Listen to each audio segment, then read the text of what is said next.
Hi guys, welcome to our channel RK career point. Friends, ఈనాటి ప్రముఖ దినపత్రికల్లో వచ్చినటువంటి ఉద్యోగ వార్తలు అలాగే ముఖ్యమైన కరెంట్ అఫైర్స్ అయితే ఉన్నాయి. వీడియోని ఎక్కడికి స్కిప్ చేయకుండా చివరి వరకు చూసినట్లయితే చాలా ఇంపార్టెంట్ అప్డేట్స్ అయితే మీకు తెలుస్తాయి. సో లేట్ చేయకుండా క్లాస్ని అయితే స్టార్ట్ చేసేద్దాము. సో ఈ కరెంట్ అఫైర్స్ పీడిఎఫ్స్ అనేవి మీకు డైలీ టెలిగ్రామ్లో పోస్ట్ చేస్తూ ఉన్నాను. ఇంట్రెస్ట్ ఉన్న క్యాండిడేట్స్ అయితే డౌన్లోడ్ చేసుకొని డిస్క్రిప్షన్లో లింక్ ఉంటుంది. ఇంకా ఎవరైనా జాయిన్ అవ్వని వాళ్ళనట్లయితే జాయిన్ అవ్వండి. సో లేట్ చేయకుండా అప్డేట్స్ అయితే చూసేద్దాం. ముందుగా ఉద్యోగ వార్తలు చూద్దాము. టెట్ సమస్యకు త్వరలో పరిష్కారము. ఎన్సీఈటీ మెంబర్ సెక్రటరీతో పీఆర్టీయూ టీఎస్ నేతల భేటీ. వివరాలకు వెళ్తే, ఉపాధ్యాయుల పదోన్నతుల ప్రక్రియకు అడ్డంకిగా మారినటువంటి టెట్ అర్హత సమస్యకు త్వరలో పరిష్కారం లభించనుందని పీఆర్టీయూ టీఎస్ అధ్యక్ష ప్రధాన కార్యదర్శులు పింగిలి శ్రీపాల్ రెడ్డి, బీరెల్లి కమలాకర్ రావు, ఎమ్మెల్సీ కూర రఘోత్తమ్ రెడ్డి తెలిపారు. టెట్ నుంచి ఉపాధ్యాయులకు మినహాయింపు ఇవ్వాలని జాతీయ ఉపాధ్యాయ విద్యామండలి మెంబర్ సెక్రటరీ కేసంగ్ యాంగ్జోమ్ షేర్బాను కోరగా ఆమె సానుకూలంగా స్పందించినట్లు తెలిపారు.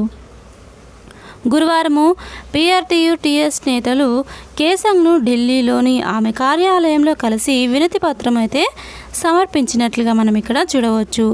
ఎస్జిటి నుంచి స్కూల్ అసిస్టెంట్గా పదోన్నతికి టెట్ ఉత్తీర్ణత తప్పనిసరి అయినందున ముందుగా ఉపాధ్యాయులకు పదోన్నతి కల్పిస్తూ అనంతరము టెట్ అర్హత పొందేందుకు 5 సంవత్సరాల వరకు గడువు ఇవ్వాలని కోరారు. దీనిపై రాష్ట్ర ప్రభుత్వానికి తగిన ఆదేశాలు ఇస్తామని కేసంగ్ హామీ ఇచ్చినట్లు పీఆర్టీయూ టీఎస్ నేతలు తెలపడం అయితే మనం ఇక్కడ చూడవచ్చు.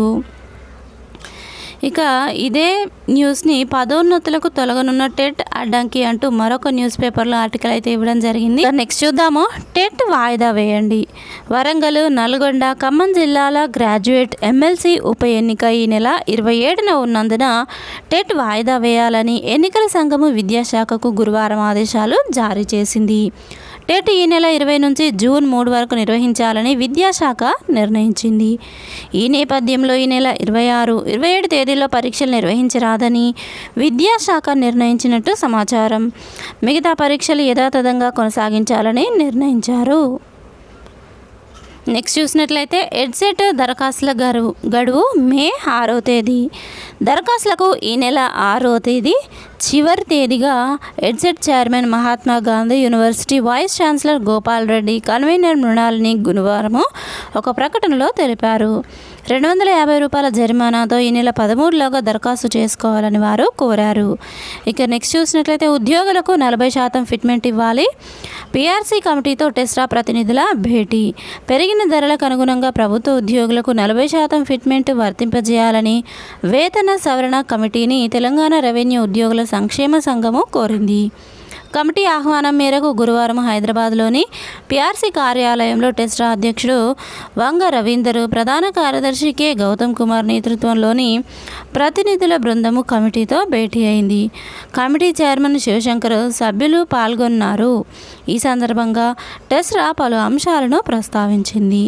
పరిపాలనలో కీలకమైన రెవెన్యూ శాఖలో పనిచేస్తున్న వారి పే స్కేల్ను ఇతర శాఖల ఉద్యోగులతో పోల్చితే వ్యత్యాసాలు ఉన్నాయి. దీనిపై శాస్త్రీయంగా అధ్యయనం చేసి న్యాయం చేయాలి.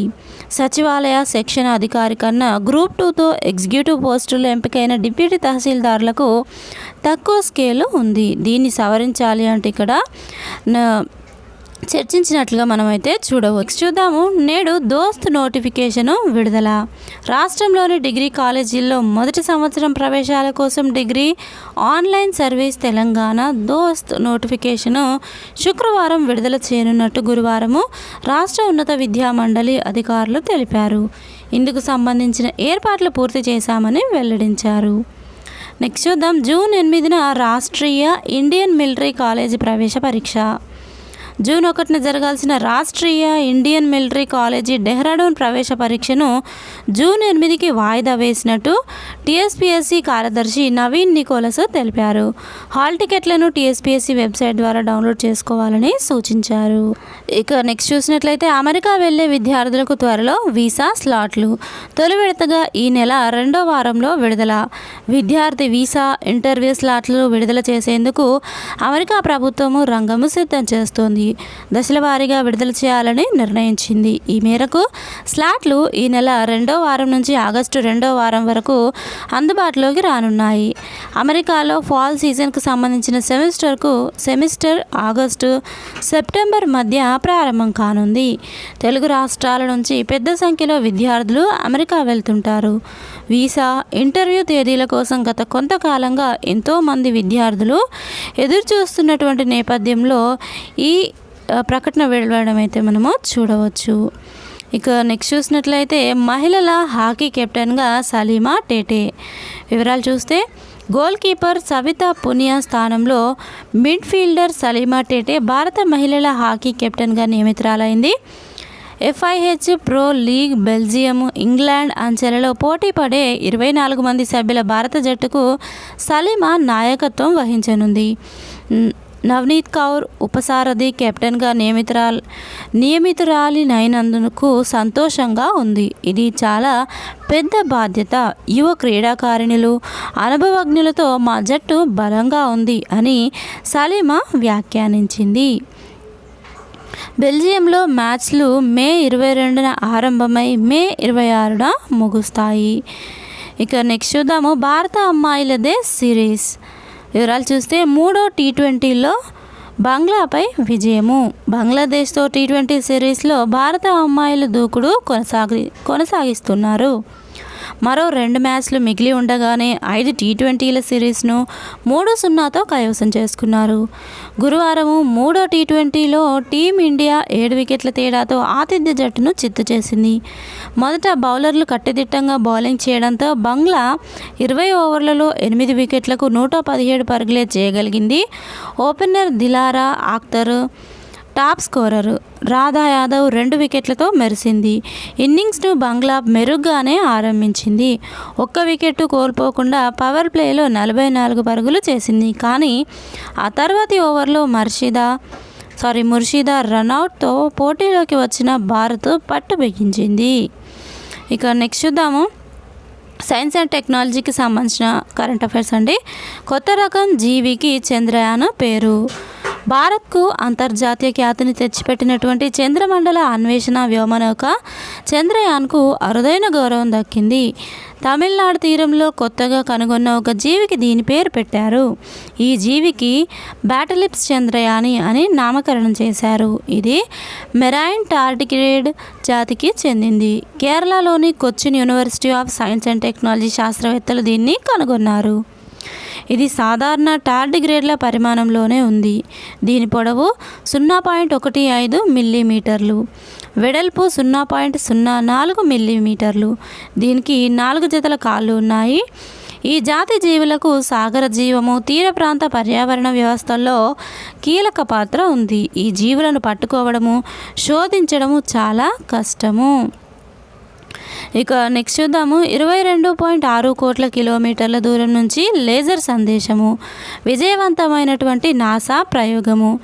అమెరికా అంతరిక్ష సంస్థ నాసా నిర్వహించిన ఒక ప్రయోగంలో భాగంగా సుదూర విశ్వం నుంచి ఒక లేజర్ సంకేతము భూమికి చేరింది. అది సుమారు 22.6 కోట్ల కిలోమీటర్ల దూరం నుంచి వచ్చింది. నాసాకు చెందినటువంటి సైకి వ్యోమనౌక నుంచి అది వెలువడింది. గత ఏడాది అక్టోబర్లో సైకిని నాసా ప్రయోగించింది. పూర్తిగా లోహంతో తయారైనట్లుగా భావిస్తున్న సైకి 16 అనే గ్రహశకలంపై పరిశోధనలకు దాన్ని పంపింది. ఇక ఇది విజయవంతంగా 22.6 కోట్ల కిలోమీటర్ల దూరం నుంచి ఇంజనీరింగ్ డేటాను భూమికి చేరవేసింది. ఇది పుడమికి సూర్యుడికి మధ్య ఉన్నటువంటి దూరానికి 1.5 రెట్లు ఎక్కువ. వ్యోమనౌక నుంచి 10 నిమిషాల డూప్లికేటెడ్ డేటాను తాము అందుకున్నట్లు నాసా శాస్త్రవేత్త మీరా శ్రీనివాసన్ తెలిపారు. ఒరిజినల్ డేటాను రేడియో ఫ్రీక్వెన్సీ ఛానళ్ల ద్వారా నాసాకు చెందినటువంటి డీప్ స్పేస్ నెట్వర్క్ బట్వాడా చేసినట్లు వివరించడం అయితే మనము చూడవచ్చు. దీనికి సంబంధించిన పూర్తి వివరాలు మీరు PDF డౌన్లోడ్ చేసుకొని చదువుకోండి. డిస్క్రిప్షన్లో లింక్ ఉంటుంది. ఇక నెక్స్ట్ చూద్దాం విశ్వం అంచుల్లో గురుత్వాకర్షణ శక్తి బలహీనము ఇందుకే. వివరాల్లోకి వెళ్తే విస్తరిస్తున్నటువంటి విశ్వం అంచుల్లోకి కాస్మిక్ గ్లిచ్ గుట్టు విప్పే సరికొత్త నమూనాను శాస్త్రవేత్తలు అభివృద్ధి చేశారు. కెనడాలోని వాటర్లూ విశ్వవిద్యాలయ పరిశోధకులు ఈ ఘనత సాధించారు. గురుత్వాకర్షణ శక్తికి సంబంధించి విస్తృతంగా ఆమోదం పొందిన సూత్రము ఐన్స్టైన్ సాపేక్ష సిద్ధాంతము. ఇది అనేక పరీక్షలు ప్రయోగాల ద్వారా నిరూపణ అయింది. విశ్వం పుట్టుకకు కారణమైన బిగ్ బ్యాంగ్ను వివరించడము నుంచి కృష్ణ బిలాల ఫోటోగ్రఫీ వరకు అనేక అంశాల్లో ఇది అవసరము. అయితే విశ్వంలో భారీ స్థాయిలో గురుత్వాకర్షణ గురించి అర్థం చేసుకోవడానికి ప్రయత్నించినప్పుడు అందులో కొన్ని తేడాలు అయితే కనిపిస్తున్నాయి. విశ్వము విస్తరిస్తున్నట్లు దాదాపు శతాబ్దం క్రిందట ఖగోళ శాస్త్రవేత్తలు గుర్తించారు. ఇది విశ్వం అంచుల్లో బలహీనపడుతున్నటువంటి గురుత్వాకర్షణ ఫలితమని కొందరు విశ్లేషించారు. ఇక నెక్స్ట్ చూద్దాం. కోవాక్సిన్తో సైడ్ ఎఫెక్ట్స్ లేవు. వ్యాక్సిన్ తయారీలో సేఫ్టీకే ప్రాధాన్యతము ఇచ్చాము. భారత్ బయోటెక్ ఆస్ట్రాజెనెకా టీకాపై బ్రిటన్లో వివాదం నేపథ్యంలో ప్రకటన. వివరాలు చూస్తే కరోనా నివారణ కోసం తాము తయారు చేసిన కోవాక్సిన్ టీకాతో ఎలాంటి సైడ్ ఎఫెక్ట్స్ రావని హైదరాబాద్కు చెందిన భారత్ బయోటెక్ కంపెనీ ప్రకటించింది. సేఫ్టీ ఫస్ట్ అన్న అంశానికి తాము అత్యధిక ప్రయారిటీ ఇచ్చి వ్యాక్సిన్ను తయారు చేశామని తెలిపింది. బ్రిటన్కు చెందిన ఆస్ట్రాజెనెకా కంపెనీ, ఆక్స్ఫర్డ్ యూనివర్సిటీ కలిసి తయారు చేసినటువంటి కరోనా టీకా కోవిషీల్డ్తో అరుదుగా రక్తం గట్టే సమస్య రావచ్చని ఆ కంపెనీ కోర్టులో అంగీకరించిన నేపథ్యంలో భారత్ బయోటెక్ తమ టీకాపై వివరణతో గురువారం ఒక ప్రకటనను రిలీజ్ చేసింది. భారత్లో ప్రభుత్వం చేపట్టిన కోవిడ్-19 వ్యాక్సినేషన్ కార్యక్రమంలో భాగంగా ఎఫికసీ ట్రయల్స్ నిర్వహించిన ఏకైక టీకా తమదేనని స్పష్టం చేసింది. లైసెన్స్ ప్రక్రియలో భాగంగా కోవాక్సిన్ను 27,000 మంది వాలంటీర్లపై పరీక్షించామంటూ మనకి ఇక్కడ తెలపడం అయితే చూడవచ్చు. ఇక నమస్తే తెలంగాణ పేపర్లో గ్రూప్స్కి సంబంధించి ఇండియన్ జాగ్రఫీకి సంబంధించి చాలా ఇంపార్టెంట్ బిట్ బ్యాంక్ అయితే మనకి ప్రొవైడ్ చేశారు ఆన్సర్స్తో సహా. సో దీని పీడిఎఫ్ లింక్ నేను డిస్క్రిప్షన్లో ఇస్తాను. ఒకసారి మీరు ప్రాక్టీస్ అయితే చేసే ప్రయత్నం అయితే చేయండి. అండ్ నెక్స్ట్ ఈనాడు ప్రతిభలో మనకి టీఆర్టీకి సంబంధించినటువంటి ఎన్విరాన్మెంటల్ పర్యావరణం పైన మాదిరి ప్రశ్నలు అంటే మోడల్ క్వశ్చన్ పేపర్స్ అయితే బిడ్ బ్యాంక్ అయితే ఇవ్వడం జరిగింది. సో దీన్ని కూడా మీరు ఇంట్రెస్ట్ ఉన్న క్యాండిడేట్స్ డౌన్లోడ్ చేసుకొని ప్రాక్టీస్ అయితే చేయండి. సో ఫ్రెండ్స్ చూసారు కదా, ఇది ఈ రోజుకి సంబంధించినటువంటి క్లాస్. ఈ క్లాస్ మీకు నచ్చినట్లయితే తప్పకుండా వీడియోని లైక్ చేయండి. ఇలాంటి అప్డేట్స్ కోసం మన ఛానల్ని సబ్స్క్రైబ్ చేసుకొని ఫాలో అవుతుండండి. Thank you friends. Thanks for watching this video. Have a nice day. By.